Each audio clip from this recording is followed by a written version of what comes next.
నేను చెప్తా ఉన్నా, నీతోటి ఏమీ కాదు. నువ్వొక పరమ దద్దమ్మ ముఖ్యమంత్రివి, పరమ చెత్త ముఖ్యమంత్రివి, అసలు పనికిరాని ముఖ్యమంత్రివి. నీకు ప్రజలంటే విలువ లేదు, ప్రజాస్వామ్యం అంటే విలువ లేదు. నీకు తెలిసిందల్లా బ్లాక్ మెయిలింగ్, నీకు తెలిసిందల్లా బెదిరింపులు, నీకు తెలిసిందల్లా సీకట్లో గొంగడి కట్టుకొని పోయి దొంగతనంగా అధికారాన్ని ఎట్లా తెచ్చుకోవాలో తెలుసు తప్ప ఇంకోటి తెలియదు. నా జాతరకు ఇచ్చిన హామీ ఎటుపోయింది? రాహుల్ గాంధీ గారిని అడుగుతా ఉన్నాం, నీ ముఖం చూసి ఎవడేలే రేవంత్ రెడ్డి ఓటు? నువ్వు అందగాని సందగాని వారు ఎవరేలే, నీ కాటిక పొట్టు బాగా పెట్టుకున్నవారు ఎవరేలే నీ ఓటు. రాహుల్ గాంధీ మాట ఇచ్చిందని ఓటేసినాం తెలంగాణ జనం. రాహుల్ గాంధీ గారు జితిన ఇచ్చేదారి ఉత్తరే బాగేదారి అంటే ఓటేసినాం.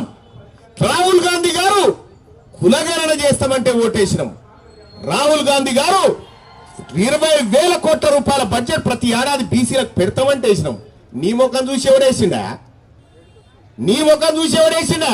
నీ ముఖం చూసి ఏమంటాడు మన మున్సిపల్ ఎన్నికలను నీ ముఖం చూస్తే గ్రాడ్యుయేట్ల ఫండమెంట్ తొక్కిరు కదా. నేను నీ ముఖం చూస్తేనే కదా 8 ఎంపీలు ఓడగొట్టిరు.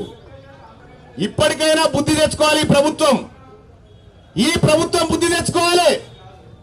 బుద్ధి తెచ్చుకొని బీసీలకు ఇచ్చిన వాగ్దానాన్ని నెరవేర్చు, లేకపోతే గెటౌట్.